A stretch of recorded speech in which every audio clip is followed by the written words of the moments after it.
I can just imagine. I'm sure you've heard this phrase before, or maybe I can only imagine is one you've heard or used more. Maybe you're a more negative type, and I can't imagine is more your speed. Either way, imagination is the word. Imagination is part of the stuff God packs in our kit before we make our grand arrival on Mother Earth. Imagination and creativity are tools and capabilities all humans have when they are born. What we do with them along the way is the important thing. Many people say they are not imaginative or creative people because they mistakenly believe that imagination and creativity are only associated with the arts. But both imagination and creativity are needed in all human endeavors if we are to grow and advance.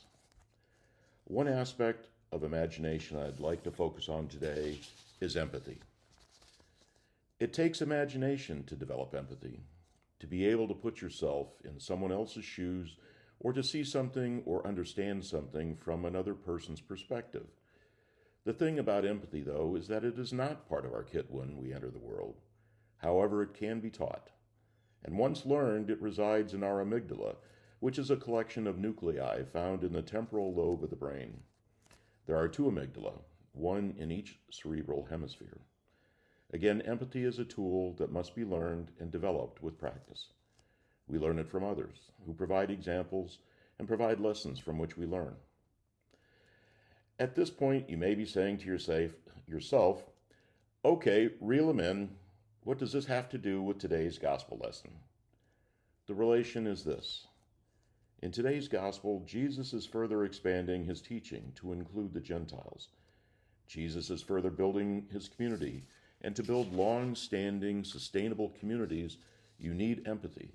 You need to know the other people in the community, to be in relationship with them, and that takes empathy.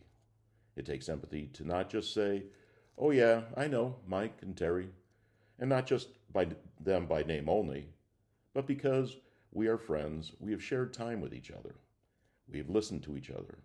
And I know where they're coming from when they say or do certain things because I know them more deeply. I have empathy for them. I listen to what they have to say and try to understand the impact of their message.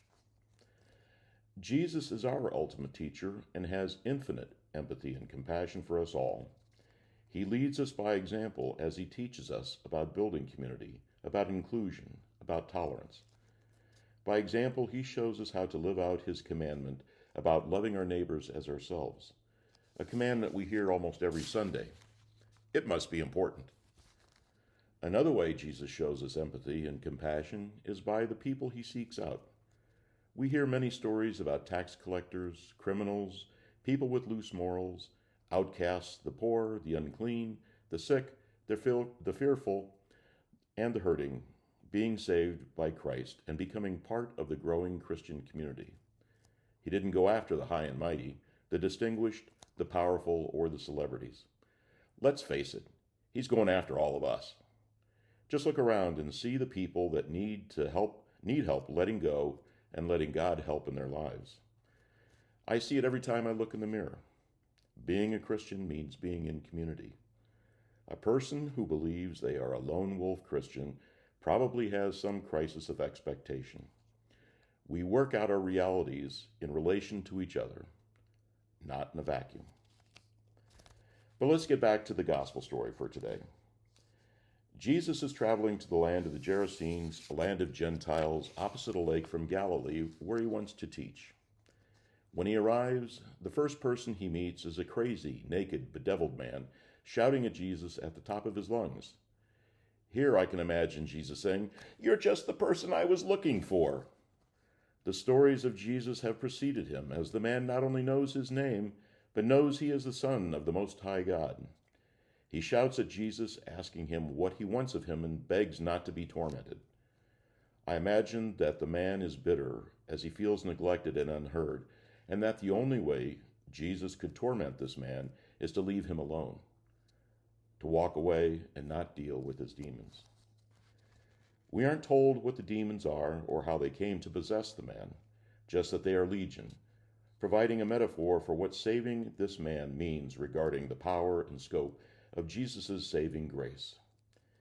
We can all imagine in some sense, or we can all imagine in some sense, the torment this man is experiencing, as we have all had our own dark night of the soul. Wide awake, cold sweat, can't sleep moments when we feel lost and alone with nowhere to turn. This is where Jesus embraces this man with grace, love, and empathy. The man is no longer solitary, isolated from the Gerasene community because of his actions and appearance.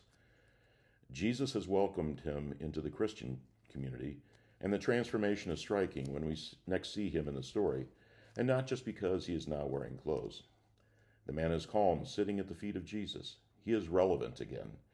Even the demons that previously tormented this solitary man understand the power of being in community as they beg not to be ordered back into the abyss, into a solitary void, but instead into a herd of pigs nearby. The herd of swine then run into the lake and are drowned, saying to me that this was game, set, and match for Jesus over the powers of darkness. The story closes with the man, now a disciple of Jesus, who begs to stay with him.